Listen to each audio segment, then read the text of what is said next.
Well, hi, Justin. Looks like you're in. Oh, hello. How's Calc 4 going? Oh, it's going good so far. Yeah, I don't Well, really have any I don't really have any issues or anything like that. oh, are you doing okay with the max min stuff? I actually haven't been able to start on that part yet. Um, I guess we'll see. I did take a Diffie-Q before this though, so like the last thing we did was pretty straightforward. Right. Yeah, the first sections are really just an overlap from the end of Calc 3, or at least it should have been if we hadn't been interrupted with all the distractions. Fair.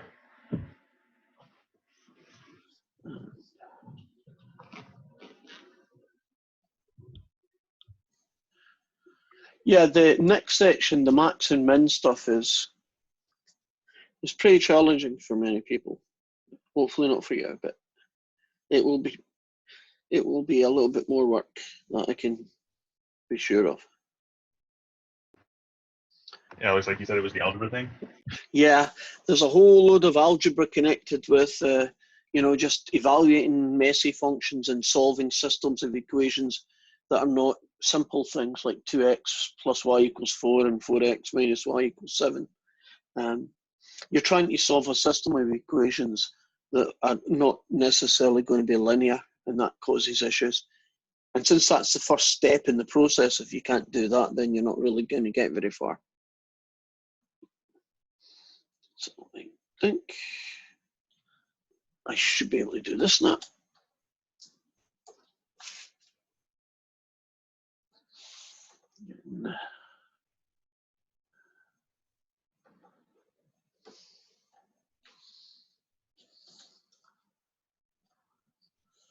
Okay.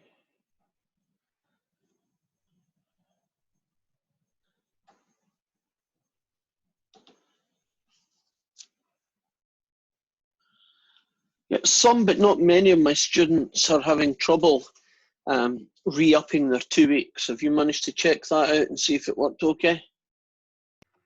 Are you talking about like the subscription for the class? Yes, unless you've already got a proper website, then that won't matter at all because that won't be an issue.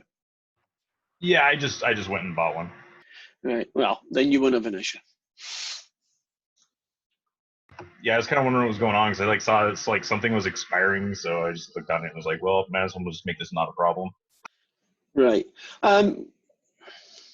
They promised us it's free and they've guaranteed it's free, and every time I've had an issue, I've gone and I fixed it, but it is a bit of a...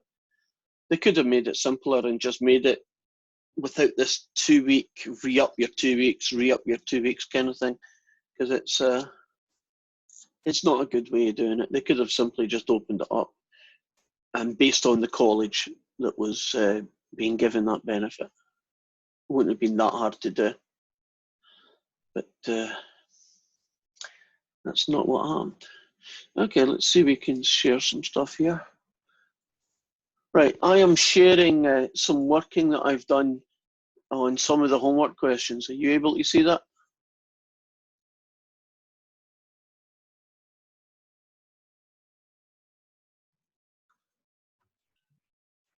Yeah, I can see it. Is it in the small picture or is it a big picture? Looks like it's in the big picture. Right, so by what I mean in the big picture is we are right now, because there's only three of us, there's three small screens and they're all the same size. Is this one the same? Is this one the same size, but instead of me, you've got this writing? If it Oh is, no, I've got a full screen with you as a very tiny window that I can move around. okay. Okay, my video is now being spotlighted. That should make it more visible to everyone. Does that look better? I think I got into like a weird mode that is like somehow working. Okay, well, best not to leave it. Leave it alone. Yeah, best just to leave it alone. Let me. Whoa, it's too much. Because I should be looking at Math 264, Section 1, 11.7, Web Assigned Homework Help. Yeah, that's Cool. the one you should be looking at. Yeah, we're good. We're good. Well, still early times. I have no idea what this mode is, but it's certainly not the mode I meant it to be. So I'm going to try and see if I can play about with this and get a better view. Yeah, it doesn't do it. Reference certainly doesn't do it. Should be under view. If this thing would go away, I could actually find it.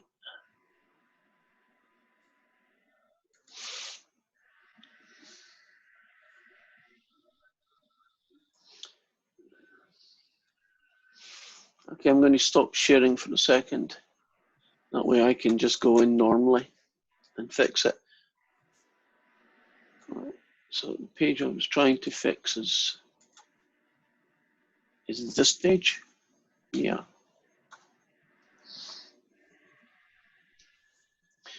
Okay, that looks better.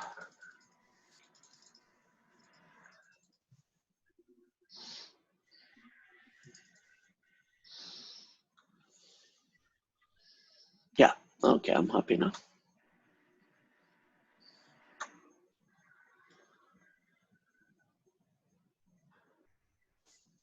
Okay, the fact that you're doing Defect 2 or have done Defect 2, does that make you an engineer or at least a scientist? Yeah, I'm going for EE right now. Okay. So electrical. Gotcha. Are you going to, I think we have the bachelor's agreement with WSU. Are you going to do it here or are you going to go somewhere else after you finished here? I'm trying to do it here because I don't want the cost of having to like go to Pullman or anything.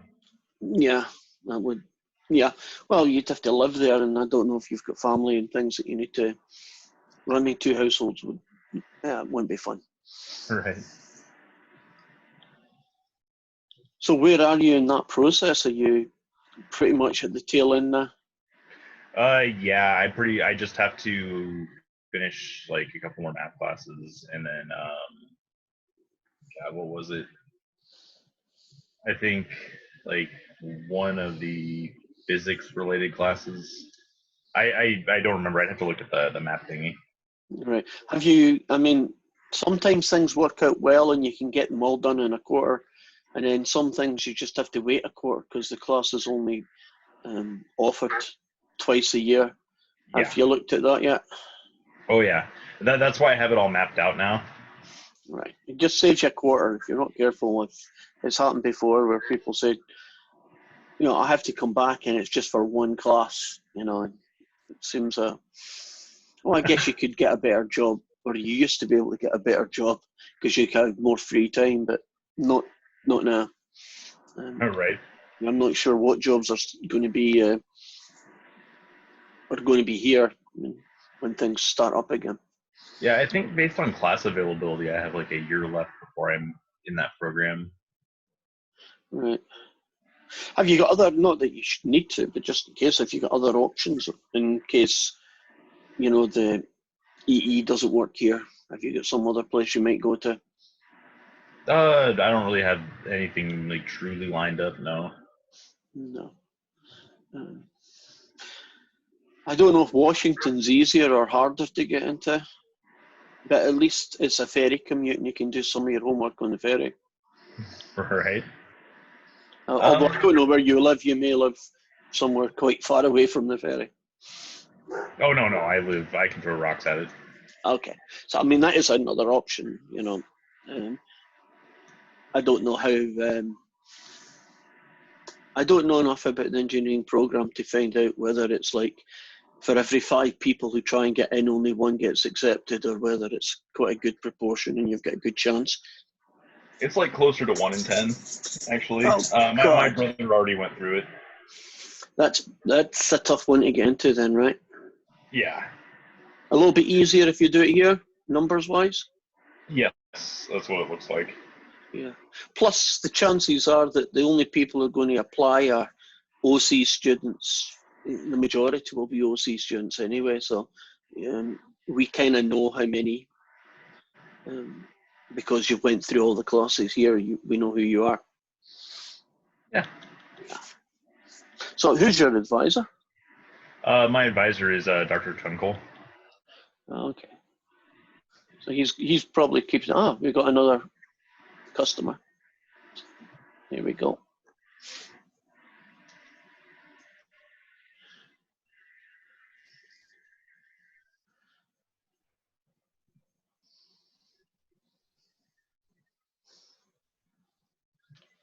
look like we still have 10 minutes, so we'll get a few more. Well, maybe 8 minutes.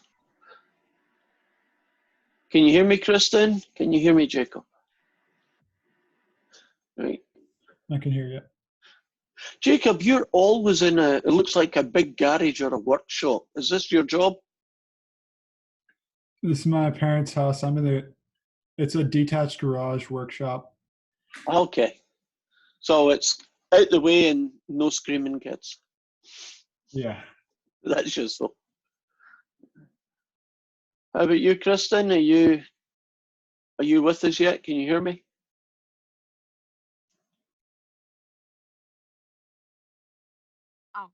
I can hear you. Okay. How's things, Kristen?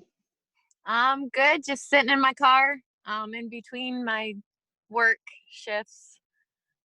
Oh, are you doing this during a break? Yeah, it works out. That's just perfect time. Okay. I'll have to wait a few minutes because officially it is at 2 o'clock, so we'll give people a chance to get there. But it gives me a chance to talk to you anyway, because I don't get this experience online as much as I like. Because you know as we call it in Scotland, I'm a blether. I like talking. And I like people. And I like to find out what people are up to as long as it's something they're willing to share. So how's your life going, Kristen? It's good. Just working and trying to find a new place to live. Oh, that doesn't sound fun. Yeah, and homeschooling 3 kids. Are they still a pain in the butt, or are they getting better? They're good. Yeah, it's just difficult going from 7th grade, 5th grade, and 2nd grade to Calc 4 math. You know. God, I wouldn't even want to try that. Do you still tell your kids my bad jokes? No, but I kept wanting them to meet you, but you were always in class or somewhere else, and then now you can't, so. Well, this won't last forever. Eventually, we'll figure something out and we'll all get back to a semi-human lifestyle.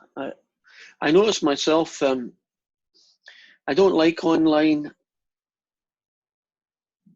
but it's fun in some ways. And that sounds a contradiction. I like learning stuff, and I'm always learning stuff on this online stuff. I'm figuring out things that Zoom can do that I didn't know, and I'm still screwing up. But I miss the teaching. I truly do. I miss people, and I miss the interaction. Because all I have, I don't love my wife, but all we have is my wife and me and our 2 dogs. And, you get a little bit cabin fever, I guess. You feel that, Jacob? Do you get cabin fever? I have a bit. Yeah. Been holed up for a while. Yeah, I know. And it's little things that you don't know that you missed. Like, I miss people. I miss going to the cinema. I miss going to the restaurant and the casinos. And I miss just walking around where people aren't frightened that you're going to sneeze on them. And it's a kind of big change, but you got to do what you got to do. So all your kids are getting homeschooled, Kristen. Does that mean that they all have separate rooms, or do they all share one room and chaos ensues? We just do whatever I get them to do, whatever I can when I can. Okay. So you're playing it by ear and seeing how it goes. Yeah, pretty much.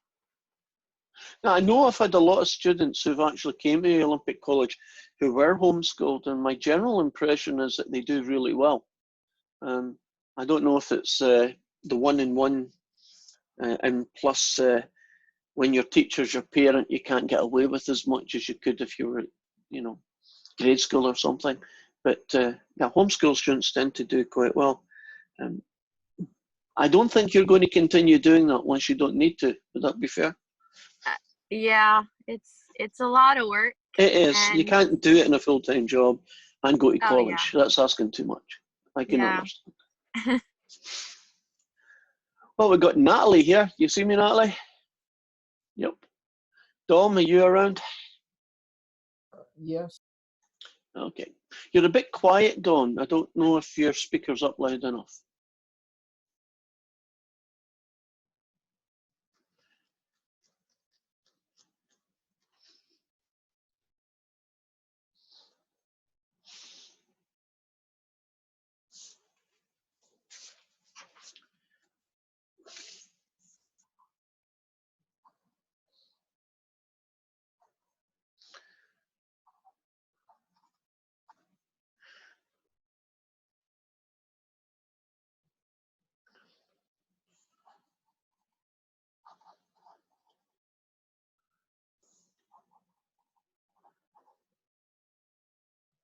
Who have I missed? Natalie, you're here. Don, you're here. Jacob, you're here.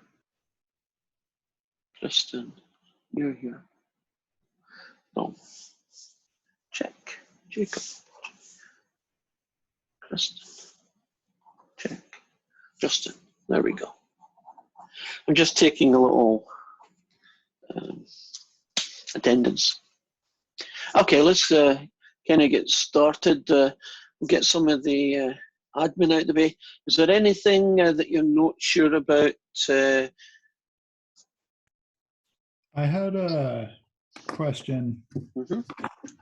So going through the packet that you sent out, the section 14.7 max and min. Yeah. You're showing the d of xy, the second partial derivative test, is Yeah.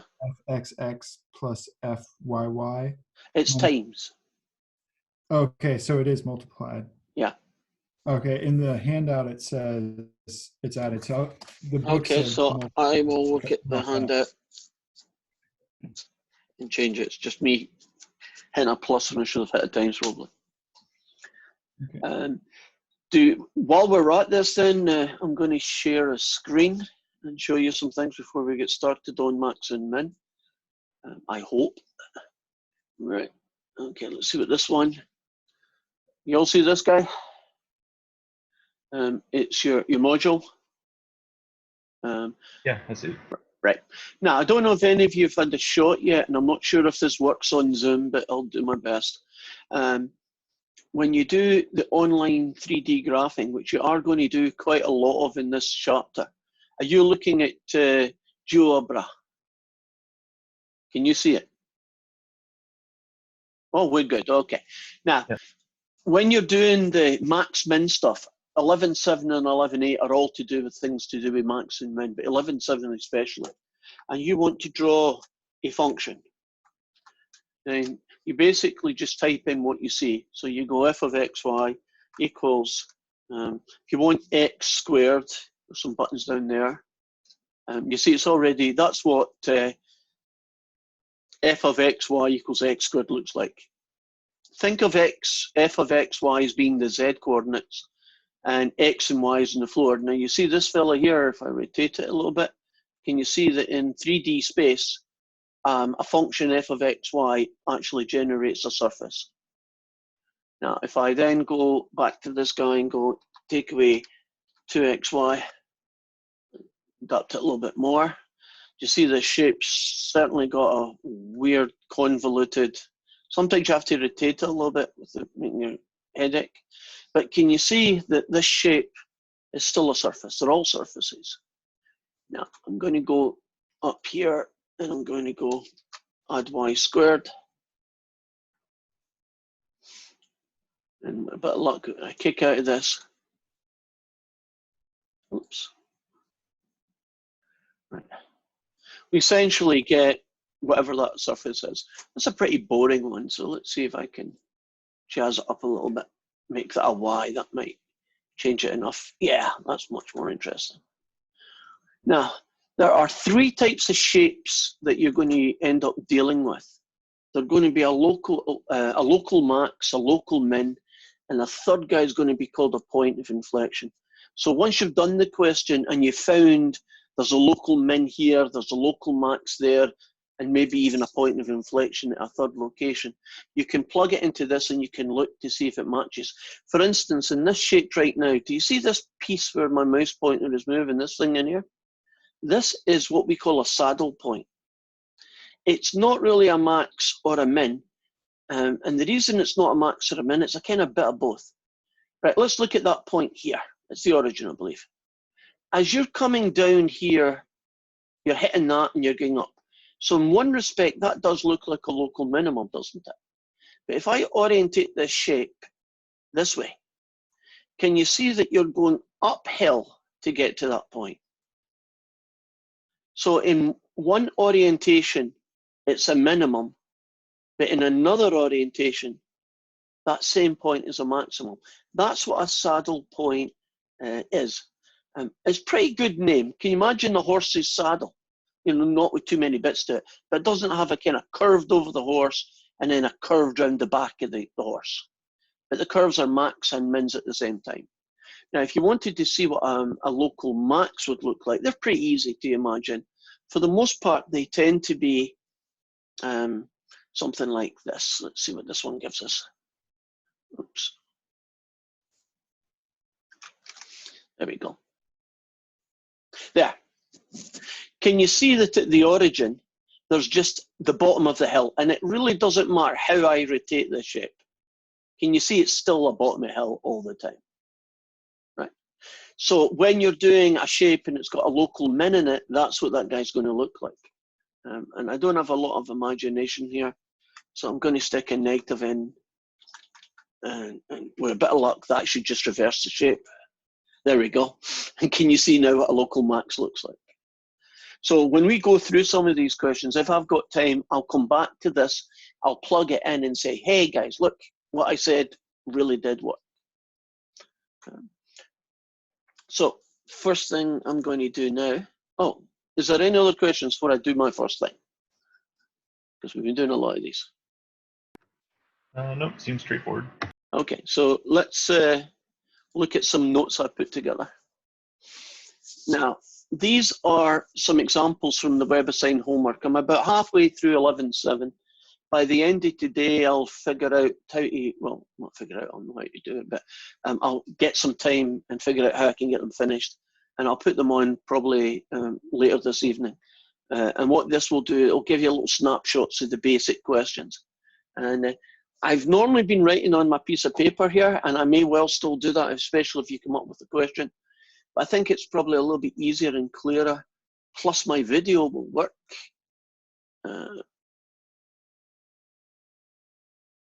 I need to check something for a second.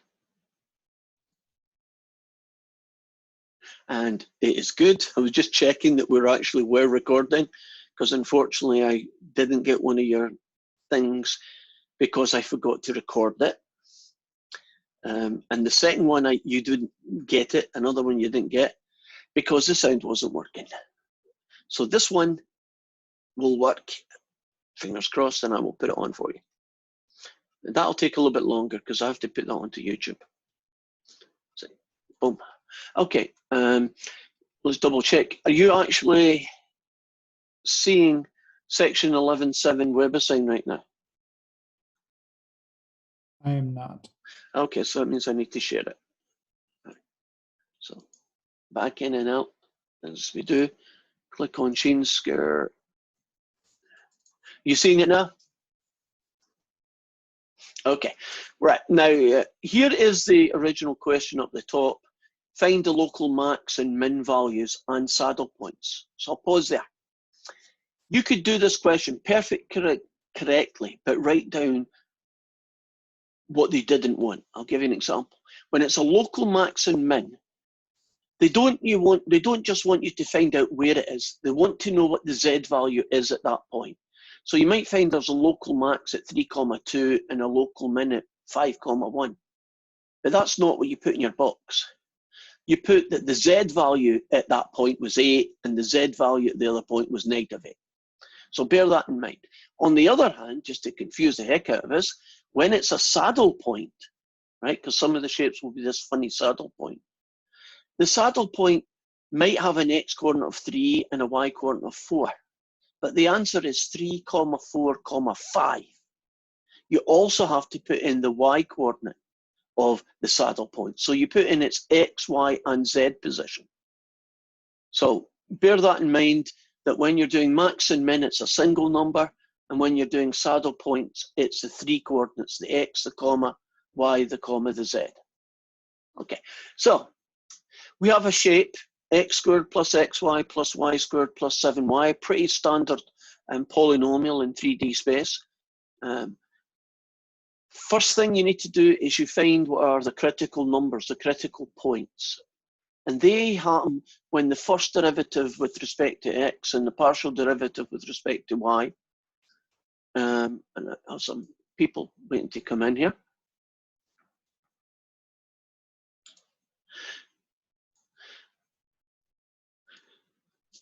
So what you're doing is you're trying to find, let's say it's the top of a hill. Can you imagine slicing the shape vertically? Wouldn't the top of a hill have a 0 derivative if you cut it in the x-axis direction? And it would still be a positive in the y. So that's why this works. If you find out when the two are 0, you're finding the places where local max, mins, and saddle points happen. Now, this one's a pretty straightforward. If you differentiate this fella here with respect to x, that guy gets you 2x. You differentiate this guy, you get y. Since you're differentiating with respect to x, that doesn't get you anything, that doesn't. So you get 2x add y is 0. And then you do the partial derivative with respect to y. That gets you nothing at all. That gets you an x. That gets you 2y. And that bit gets you 7. So here are our two equations. That's one of the hardest parts of these questions, in my opinion at least, is finding these critical numbers, the places where the max and mins and so on are happening. And this is a nice easy one, because this you know because you've done way back in 94, 99. It's called a system of equations. And essentially I'm taking this equation here and I'm going to rearrange it as y equals negative 2x. And then if you take this equation, equals 0, but you replace the y by negative 2x, what you're going to do there is essentially solve the system of equations. So as I go through this and I go through this, eventually I get the rather ugly answer that the x is 7/3, and then that the y is negative 2 times that, negative 14/3. So I have now found my critical point. It's this guy. Now, you're not going to get too many that are nice linear like that. You're going to get ones like y plus x cubed is 4 and x plus y is 7. And you're going to have weird combinations with signs and e to the x's in them. And so trying to solve this system of equations where there's two different things both being equal to 0 at the same time can be quite challenging. Okay, so we've done step 1. There's only one critical number. That tells me that this shape here, this one here, has only got one hill, a local max, or one valley, a local min, or it's got a saddle point, right? It's only got one thing. So let's go hunting for it. If you plug this guy into GeoBra, that's the picture you get. Can you see that I can look at that and tell that it's a local min? So we're not using the test in this one. They gave us the option of just plugging into the software and seeing it. So that's easier because you just look at it and say, yep, that's a local min. That's the x coordinate. That's the y coordinate. But remember, we need to give all three. So this guy is negative 14/3. So, well, in this case, that's the only number that I want. Not the coordinate, but just the z value. And that's what you would plug into the box, negative 49/3. And the other two guys don't exist. Now, I'm not sure because I don't quite see what you get. If there is no answer, do you just leave it blank or are you meant to put DNE inside? You have to put the DNE. Right, so DNE is what they're expecting to see. Right. Okay, so as our first little taster Here's a function. Find the two first partial derivatives, make them both equal to 0, solve this system of equations for all the x's and y's where it's true. Once you've got one, put it into the GeoBra and look at it and decide max, min, or saddle point. Now let's move on to the next one that I've got. Similar question, another polynomial. We're going to do the two partial derivatives again. This guy is negative 5x cubed plus 4x, and this is negative 2y equals 0. Now, can you see here it's a little bit messier? This one's a bit strange because the first one only has x's in it and the second one only has y's in it. Typically, you get x's and y's in both. But let's solve the problem. I need to find values of x's that make this 0. If I pull out a common factor, doesn't that make x 0? And won't this be x is 1 and x is negative 1? Do you see that there are 3 possible x places, x coordinates? Now, what about the y one? The y one's easy. That's only going to be 0, right? Y equals 0 is the only way this is going to happen. So what I have is when x is 0, y is 0. When x is 1, y is 0. And when x is negative 1, y is 0. If you use these 3 points, both the partial derivatives f(x) and fy are 0. They're the guys that we're looking for, the critical numbers, the critical points. Make sense? Oops, excuse me. It seems like the dog agrees, but yeah. My dogs agree on lots of things, but I don't think they agree on calculus. I think they're agreeing that it's time for a poo walk or something else. They bark at most things. Leaves, people walking by, squirrels. I think right now, actually, there's someone at the front door that they really do agitate them, so they are quite good at that. Now, hopefully, it didn't distract you. The last thing I talked about was the 3 critical numbers, right? These 3 here. So now we're going to do the pretty much the way you do most of these questions. We're going to do the 3D test. Now, the 3D test essentially is that you find this fella called d of xy, if you want to call him his full title, and he's made up of fxx times f of yy, take away f of xy squared. Now, at these 3 critical places, we're going to evaluate this. So let's look at what those things are equal to. There's your partial derivative with x. If you do it again with x, you get this. There's your partial derivative with x. If you then follow it with the partial derivative with respect to y, you get 0. Now, that's not a mistake. If you differentiate this with respect to y, you get 0. You do this, you get 0. So it's a bit weird that you get a number, but that's what you get. This one, for instance, this is partial derivative with y. You do it again with y, and you get the number negative 2. So can you imagine that these 3 guys, right, the 3 guys that you're going to use, they might have x's and y's in it, they might be zeros, they might be numbers, all sorts of things can happen. Now, at each of the key points, we're going to find out what d is equal to. Well, at 0, 0, that guy is 4, that guy is negative 2, and that guy is 0. And you put that together and you get negative 8. And then the test says this. If the d is a negative number, in this case negative 8, you're typically going to have a saddle point. Technically speaking, the book's been a bit, they're pushing it here, but it will be a saddle point. Technically, it's, we don't know what's happening. But most of the time, it's a saddle point.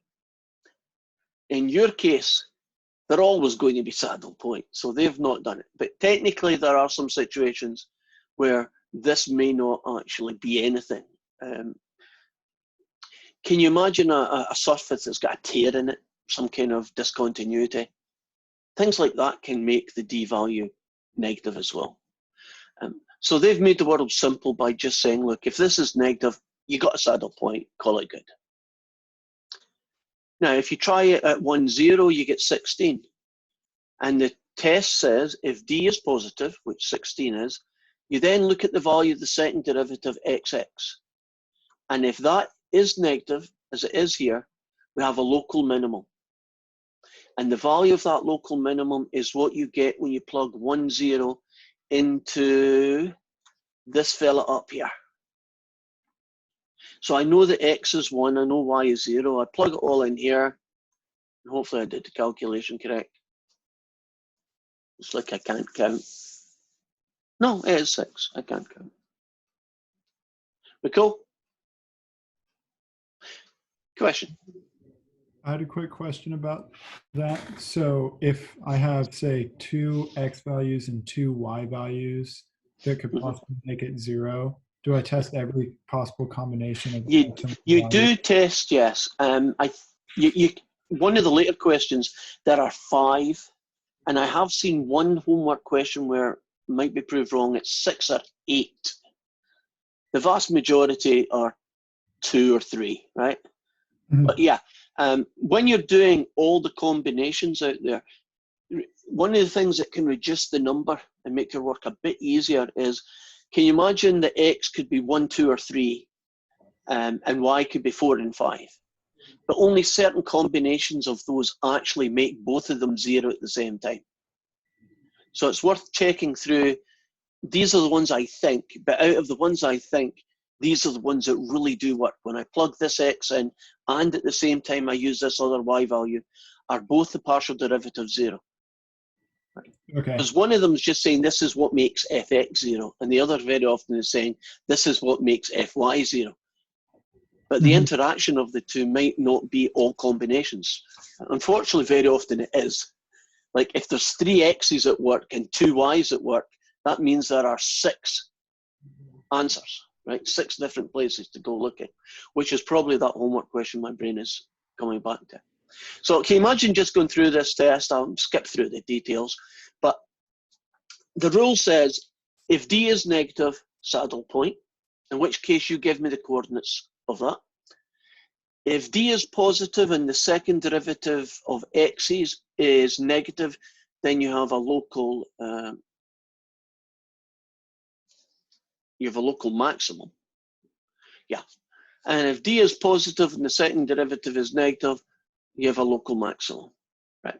So I'll note to self that should say maximum. So what do we have? We have 2 maximums and we have 1 saddle point. There you go.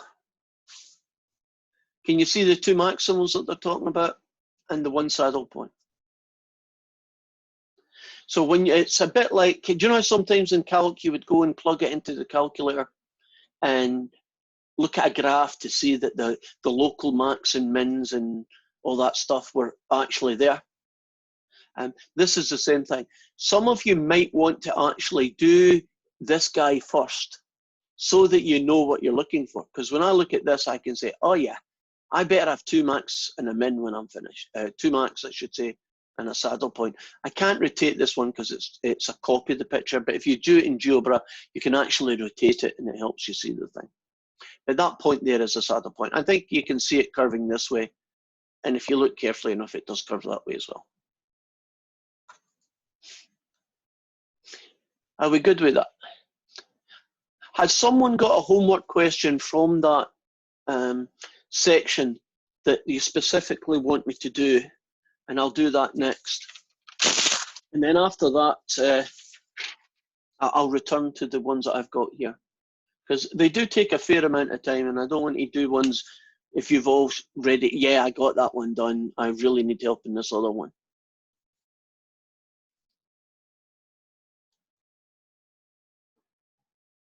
Anybody have that issue, or shall I just keep moving on? I'm good. We're good? Okay, I'll take the silence to mean that it's good.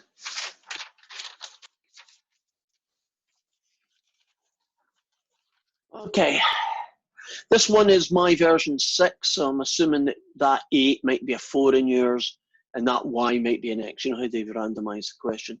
And I've abbreviated it to the gist of it.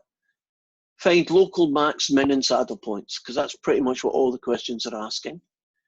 This one has a little extra that the others didn't need. You see this little x is between 0 and 2 pi. You'll see some questions, especially trig questions, that have this extra piece added. The reason they do that is, do you know that when you deal with trig functions, you could have an infinite number of places where the derivative is 0? And it's kind of hard to do a question when there's an infinite number of solutions. So essentially they've just said, okay, let's just restrict ourselves. In this case, it's 0 to 2 pi, but who knows what the next one was going to be. So 8y cosine x. I'm going to find the two first partial derivatives. If you differentiate this guy with respect to x, then the cosine x gets you negative sine x, and so you have negative 8y sine x. If you do a partial derivative with respect to y, this guy essentially disappears, and you've got 8 cosine x. Now, this is a classic example of what I was saying, the algebra issue. We're trying to find values of x and y. They make this guy 0 and make this guy 0. And I don't think there's any advantage here in you trying to do substitutions or anything like that. You really have to just take what you've got and just find a way of solving it. So let's look at this one at the top here. Negative 8y sine x. Now I'm thinking the only way that could be 0. Well, one of the ways that could be 0, wouldn't it be if y was 0? Great. So that's one choice. That corresponds to me saying that. Now, what about the other alternate? Well, as long as sine x is 0, agreed? You would get that. But when does sine x equal 0? Well, it equals 0, at pi, and at 2 pi. So far, so good. So right now, y is 0, and that combination happens. But those are only going to make this fella 0. Let's look at this fella being 0. Well, when is 8 cosine x going to be 0? Well, it's going to be 0 when the cosine of x is 0. And that happens at pi upon 2 and x equals 3 pi upon 2. Now, if you just perm those out, 0 with this, 0 with this, 0 with 0, 0 with pi, and 0 with 2 pi. Can you imagine doing all those permutations? Out of all those permutations, do you know the only two that successfully make both of them 0 at the same time is when you make x pi upon 2 and you make y 0, and you make x is 3 upon 2 pi and y is 0. So you might think, well, what's wrong with x being 0? Well, works totally fine here, but won't 8 cosine 0 get you 8, so you can't use it. And you can't use pi, because this will give you negative 8. And you can't use x is 2 pi, because this fella won't be 0 at x equals 2 pi. This will be equal to negative 8. So these three guys here got killed because they don't work with this fella. So you have a lot of choices, but you narrow them down. In this case, thankfully, there's a lot less than there might have been. In fact, there's only these two shots here. Could you set the equations equal to each other? No, not in this question. In some questions, I wouldn't actually do it anytime that I'm thinking about it. Depends on the situation. The most likely solution techniques are if one of the questions can be written as y equals a function of x, you can use that as a substitution in the second equation and then solve whatever the horrible equation is. So that would work well with the x plus 2y equals 0 and the 3 minus 4y equals 1, 0, that kind of thing. And it might work well with x plus y cubed equals 0 and x squared plus y squared equals 10 or something. those ones I would choose that technique. In other situations, if you're fortunate enough, which I think most of them you will be, you basically take each one on its own and find out what x's and or y's make it 0. And then you take the second one and you do the same. And then you look at all your choices and say, which ones make both happen, right? What combinations will work in both cases? So in this case here, there's a lot more choices, but it ends up only these two work. The other, these three choices here don't work because they fail here. Make sense? Okay. So we got these two guys to test. It's the usual test. I'll zoom through most of the details. Here's your first derivative. Here's your second. Here's your first derivative with x. Here's xy. Here's fy. Here's your second derivative y. Various combinations of sines and cosines. You plug in x is pi upon 2 and 0, and you get negative 64. And does it negative 64? Say that you have a saddle point, because it's negative. Now, this fella here, you plug in that, and this fella here, you also get a d is negative, which means that there's a second saddle point. Now, in this picture over here, which I got from GeoBra, there's only one visible saddle point, and the problem with that is that GeoBra is not perfect. When I expanded it out, I could see another one. But no matter how you looked at it, these bits here got in the way, so you couldn't really see it. So I just picked one of them that I could see the saddle point, but there are actually two. So it did get verified. Professor Robertson, Yes. how was the FYY not 0? How is FYY not 0? This guy here Yeah. is 0, which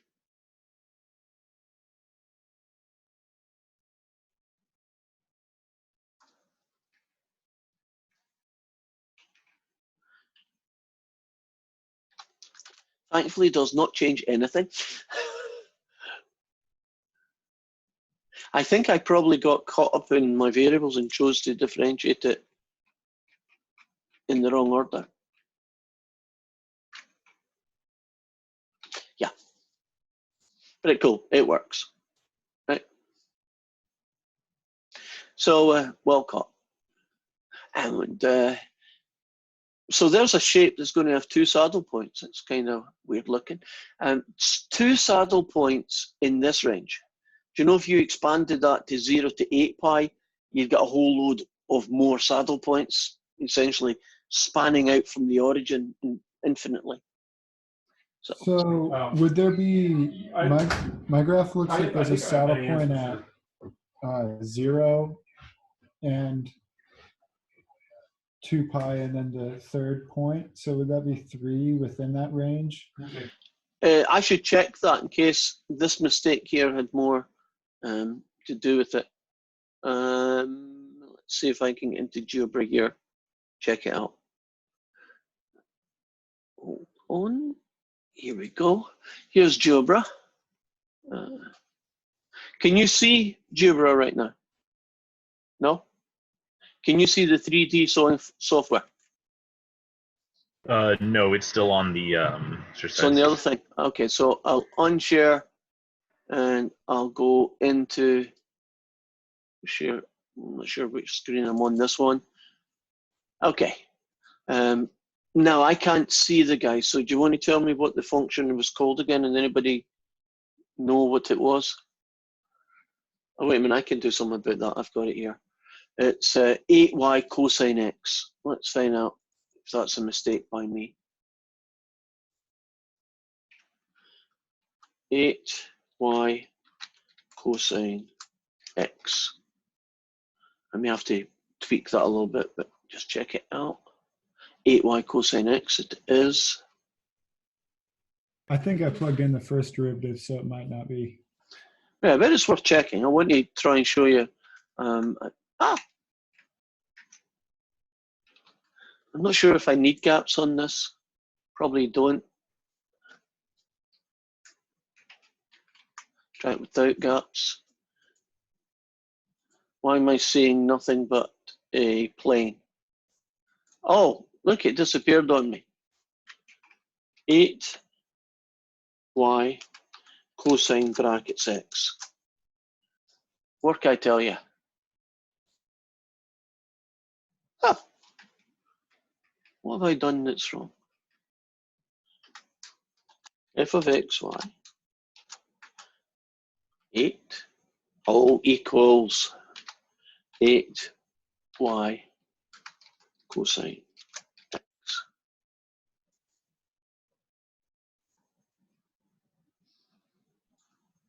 You have to put in the multiplication symbols. It doesn't like it when It you. doesn't like it. Mhm.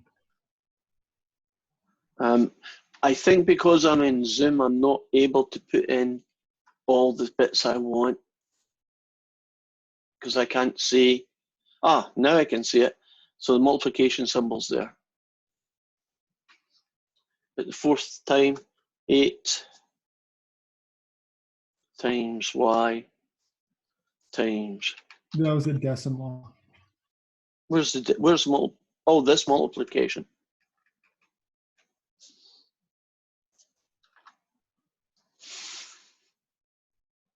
Strange, but it still looks the symbol I was looking for. Okay, come on, be nice to us. There, right. Can you see the problem with just too much happening? So if I zoom in a little bit, there. There's one here, there's one here. And then as we zoom out, you see we just generate more and more of these weird saddle points. Like there's one there. There's another one there. Evidently, my dogs are telling me that they don't like saddle points. Okay. I'll double check that question because I'm not 100% sure that I did it correctly.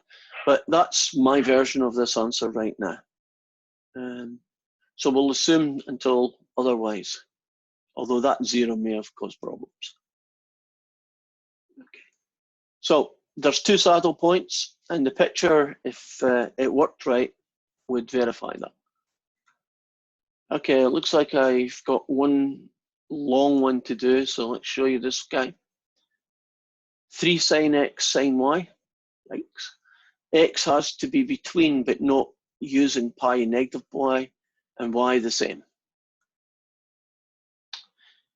Partial derivative. Okay, so if you differentiate this fella here with respect to x, that guy turns into cosine, and everything else stays put. If you take this guy and do a partial derivative with respect to y, this bit becomes cosine y, and the rest stays put. So we're looking at solving this particular system of equations. So far, so good? Right, so if you look at this one, what makes it 0?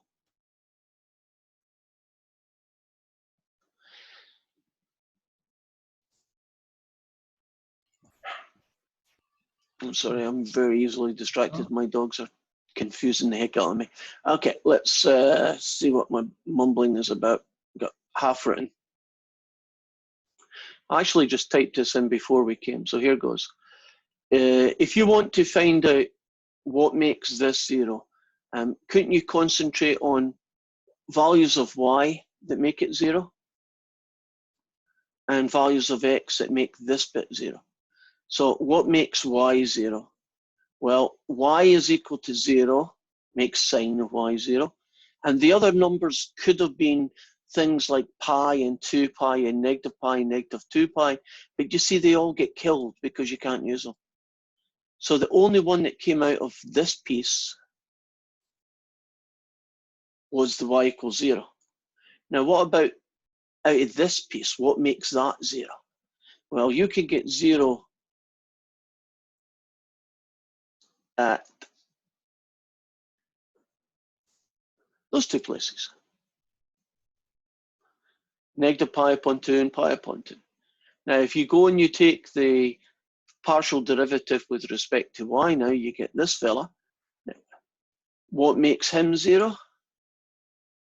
Wait a minute, that's not partial y. So, It is. Yep. That guy gets you 0. Only one that works in the range, negative pi to pi. And this one equals 0. Oh, we've seen them before. We good? Now, according to my permutations, although I just finished this one before we went online, there are 5 combinations out there. X is 0 and Y is 0 is one of them. And then this guy with these 2 and this guy with these 2. And that's the other 4. So 0 with this one and then these guys and these guys. So that's a lot of choices, a lot of critical numbers. And for each one of those critical numbers, I did the test on it. I'm not putting in the details this time, but this one here ends up being a negative D, so it's a saddle point. This one here ends up being eventually ends up being a local max. This one ends up being a local min. This one here ends up being a local min, and this final one ends up being a local max. And here is a picture to try and show you all those things. Can you see the 2 local maxes would be here and here? You see the 2 local minimums would be here and here. And what you can't see is that underneath this hill, roughly in the middle of this mess, there's a saddle point going on. And the saddle point is at the origin, which you could just about guess, right? So far, so good. But I'm going to take a note to make sure that before I publish these, if there are any typos, because we picked up a couple just as I've gone through, and I'll get them fixed. Hopefully I won't have any left over. So let me stop sharing. We're looking at another question then. I'll get it set up. And I think we have time for one last one, and we'll call it a day. Do I have our guys anywhere near? No, okay.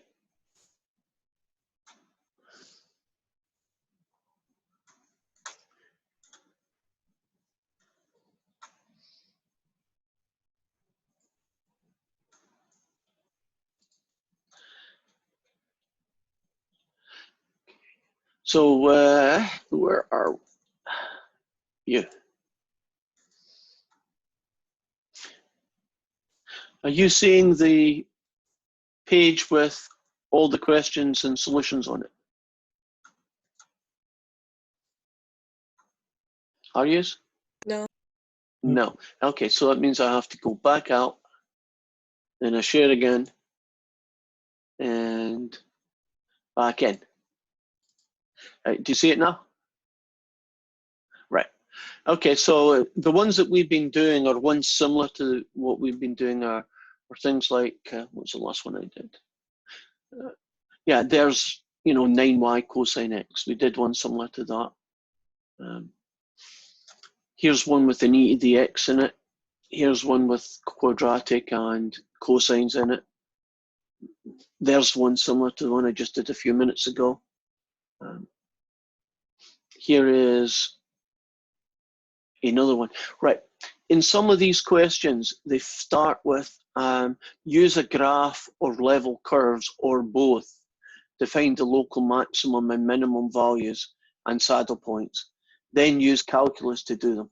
I would, just to save you a whole load of grief, why don't you just replace that by, I'll put it into GeoBrat and look at it, and then just go straight on to the calculus. Because normally I did the calculus, then I looked at the picture to see if it's a verification. But you could always have the picture in front of you saying, okay, this guy has only got one local max, That's what I better get. Or this one's got 2 marks and a Saturn point. Right. So as you go through these questions, the math gets messier. So I think what I'm going to do, instead of going through the entire question, is just focus on the algebra part, finding critical numbers, right? Because those, almost every question is different from the next one. I'm going to set up question 10.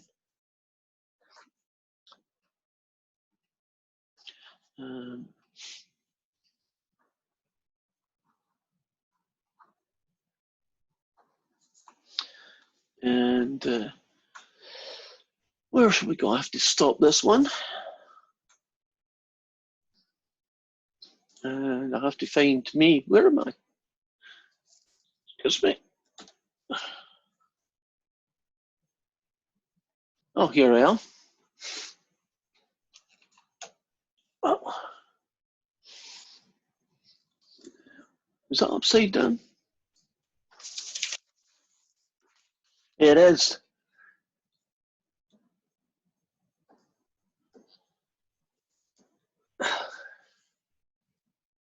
So we get a better picture on this.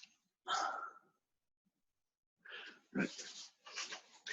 If you're wondering what I'm doing, I've actually made my phone another member of the class. And this is my phone on a gizmo that's holding it above the piece of paper.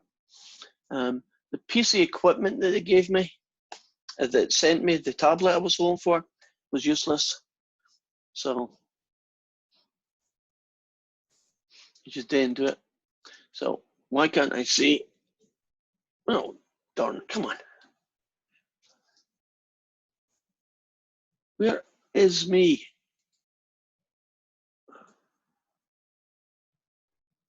There's something not right.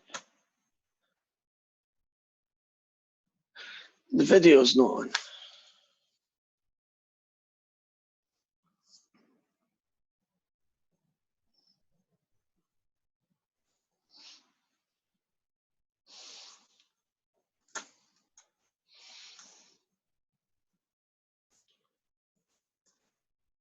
Here we go. You know, this is kind of haphazard, lucky dip. And every time I do it, it's always going to be the wrong way around, isn't it? 10th time, don't you start laughing. One day this will happen to you, Natalie. Then I better laugh now while I can. Okay, I hear you. Okay, so I'm going to spotlight this video, which according to what I found out today, it works. So let's find the partial derivative with respect to x. That's not too onerous. This fella gets me 2x, get nothing out of this. This guy's a bit messy because basically I'm differentiating x to the -2. So that means multiply by the power and reduce it by 1. But that y to the -2 is still there. So that's our first one. Our second guy is 2y. Because of symmetry, I guess, we have that. So what we're looking at here is 2 equations equaling to 0, and we're trying to find out values of x and y's where both will be 0 at the same time. So let me take this first one. This is this fellow.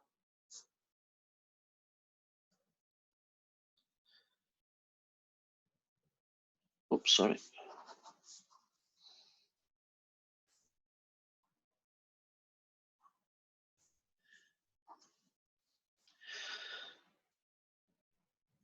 And I'm going to take this fellow, I'm going to try and factor him.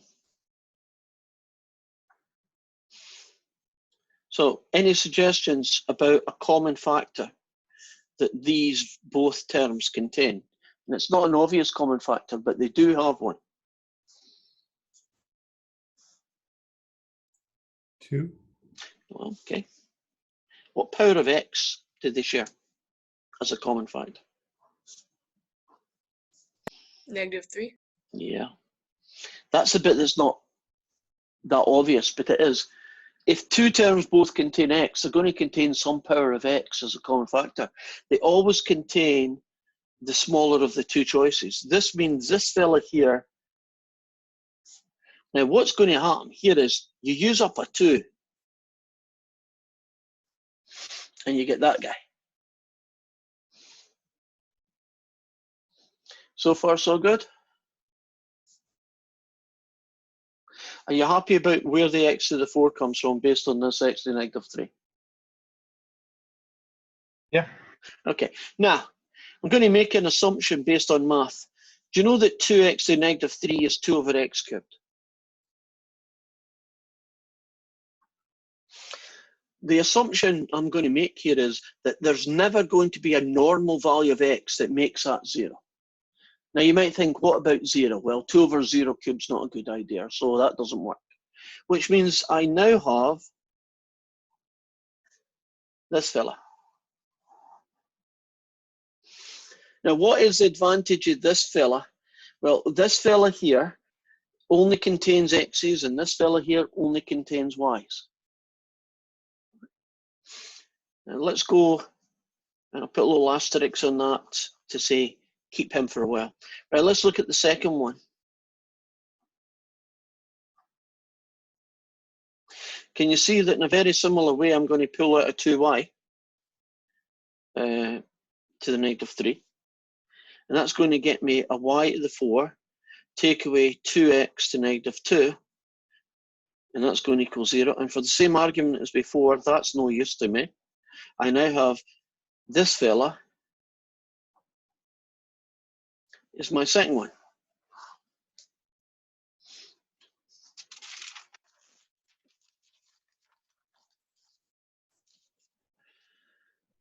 Would x and y have to be equal to each other because of the symmetry here? That is a very good point, and the answer is yes. Because of the symmetry. Not always, but in this case, yes. So I'm going to return back to this guy. And I'm writing them that way. So that tells me, for instance, that x to the 4 is 2 over y squared. Agreed? And that tells me that y squared is 2 over x to the 4.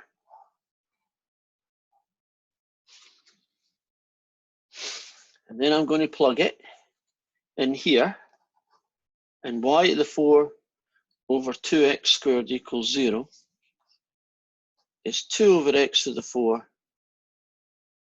squared. Take away 2x squared equals 0.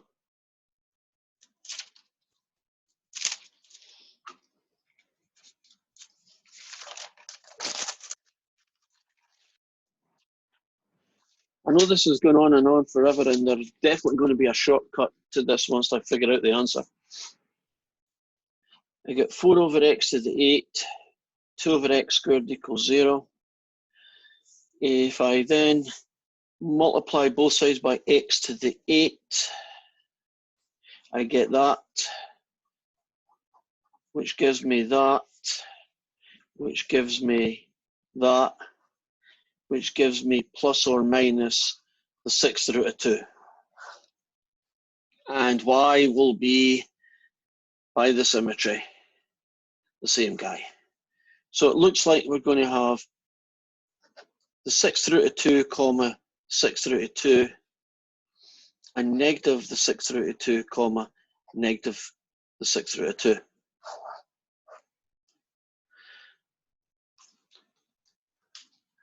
That is a classic example of how horrible these questions can be when you're trying to find critical numbers, places where derivatives are equal to 0 at the same time. Now, if I went back and looked at my original question, I might be able to find a much shorter way of doing that. And if I can, I'll put it in the notes when I do this one, which is number 10, which will probably be the next one I'll do. And that's good if I can, but sometimes I can't, and that might be the answers that you get, and that's maybe the only way to get them. Has anyone done this question and seen a shorter route? Because it looks to me that is very long-winded and there must be a better way.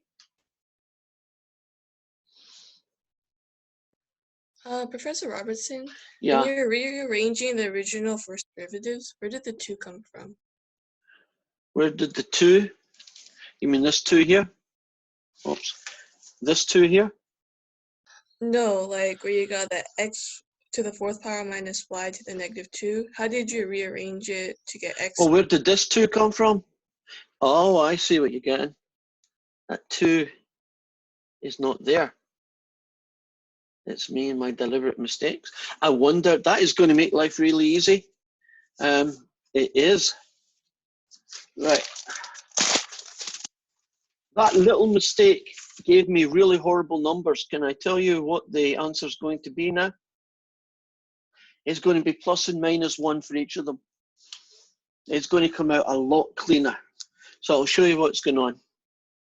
This, in fact, should have been the 2 equations, right? So forget all that stuff I've done. Let's show you why this is going to work then. This I can work with really easily. I can go either way, it doesn't matter, I suppose.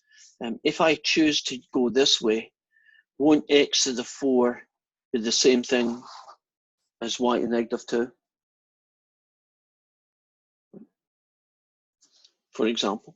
And then I could take this and I could say, okay, then that makes x to -4 y squared. That makes x to the -8 y to the 4. So this guy becomes x to -8, and this guy becomes x to -2 equals 0. And then pull out x to -8 as a common factor. That's never going to get used. X to the 6 equals 1. There's the plus or minus 1. And the same for each x, you then get a y. So for instance, when x is 1, you can use it up there and find out what y is. It's also 1. And -1, and you get a -1. Yeah, that root thingy looked weird. That looks much nicer, so I'm much more comfortable with that. Okay, that's going to be the end of our lesson today. You probably don't know what you don't know until you start doing the questions, which is kind of the way of the life. So if you come across some questions on that section that we're just gone over, and you want me to go over something, or you want me to do a one-to-one, I certainly can do that. When I see you on Friday, we're going to be looking at max and mins, but absolute max and mins, and we're going to be using, I'm going to call them de Moivre there for a minute, but we're going to use our, God, the name escapes me. What is the name of that darn thing? Lagrange. There we go, Lagrange. I knew it was some French person. If it had been a Scottish name, I would have remembered it. Right, so we're going to use this technique called Lagrange, and it's going to be used to find absolute max and mins, essentially, with constraints. So you're going to find out, let's suppose you have a function x squared plus 2xy plus y cubed, and you want to find what's the maximum or minimum value when that function has the constraint that x squared plus y squared must equal 1.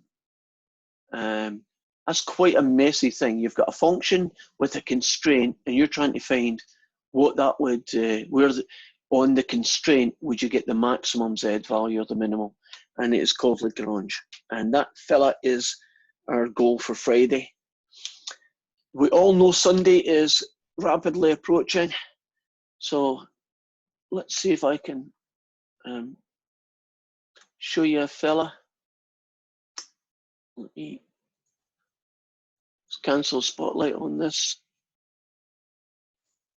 Go into here, right? And I'm just going in for a few seconds more into Canvas because there's something I want you to see. You probably can't see it right now because the way this thing works, but you will see it in a few minutes, a few seconds actually.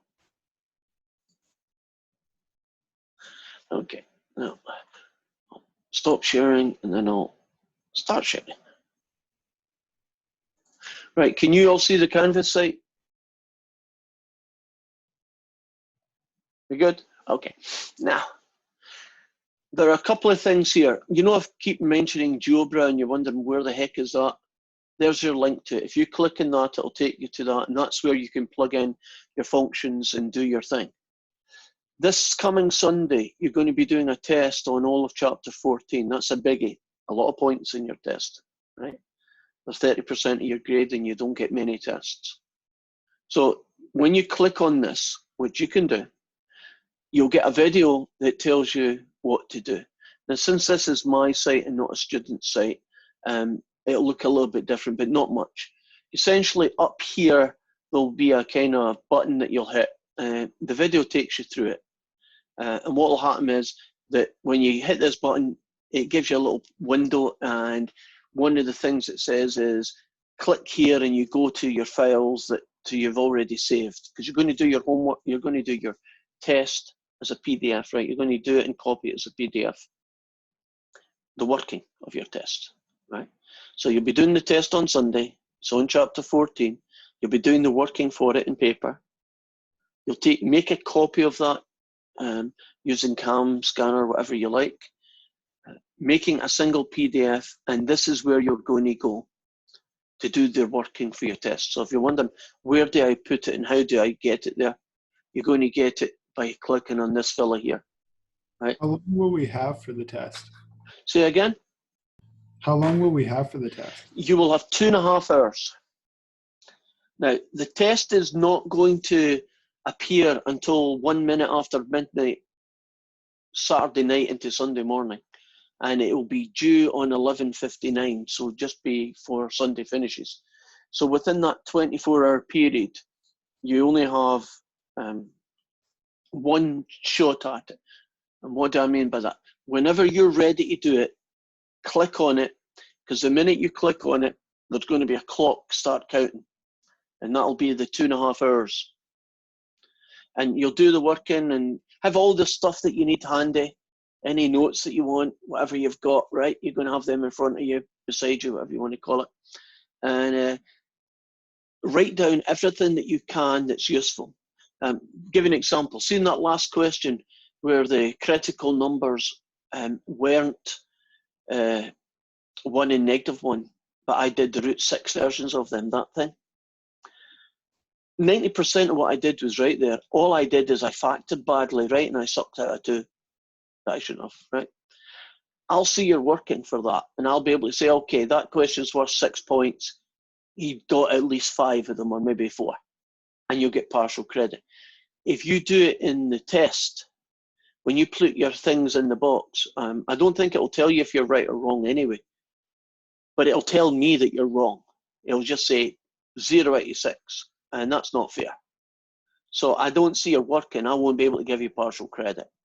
So you got to make sure that I see it, and that's one of the reasons. The other is to stop cheating, because